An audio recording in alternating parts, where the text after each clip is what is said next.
Good evening, good morning, good afternoon, whenever you're looking at this.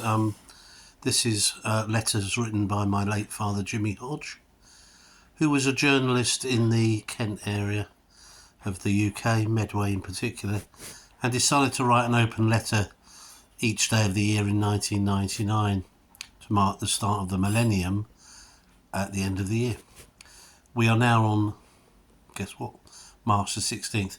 Apologies again for being on YouTube, and they do tell me that it's not as flattering when you take your video from underneath your chin, because mine's all loose and flabby, so apologies for that. Hope it won't detract too much.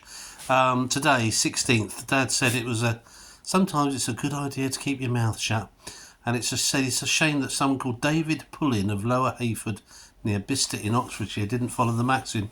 He built a nesting box basically on the main road for birds, but disguised it as a sort of traffic camera, and was so pleased for himself, and the cars were all slowing down, that they thought it was a proper camera, that he felt the need to share that information in whatever way was popular at that time. And so of course the local council got involved and censured him, and actually it all became very, very public knowledge, which meant that all the cars that were hitherto slowing down just almost like went through and put two fingers up at the nesting box. So I think the moral of the story Dad was saying was maybe sometimes you just have to be a bit more economical and don't claim to have fame, because it can backfire. I mentioned a few days ago, I think that probably a week ago now, that the Blue Water Shopping Complex in Dartford, if you know it, North Kent, opened this very day 26 years ago, which I'm absolutely amazed. 26 years ago that opened. If you'd have asked me, I'd have said maybe 10, 12 years ago, but 26 years ago it was. Owners were telling people don't go at weekends because it's going to be too busy and there won't be any spaces to park, so Dad thought that was a little bit odd. Big breakfast presenter Johnny Fawn came into my dad's radar, earning lots of money a year, 750,000 apparently, but was using his position on the TV to bemoan his local council, who fined him for parking without a permit, and the permit had fallen on the floor, and he was saying how unreasonable that all was.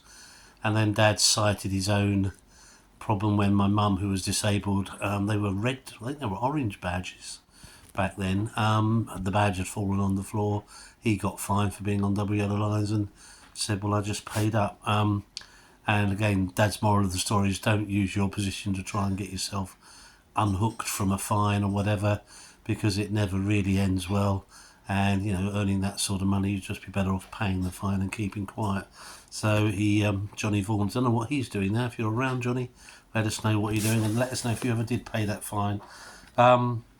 Last PS again today, glad to note that we have not lost our sense of humour.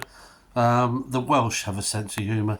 A former public toilet block had been converted into a snack bar called At Your Convenience in Tredegar, Gwent, South Wales. If you have a drink there, you can say, dare you say, bottoms up.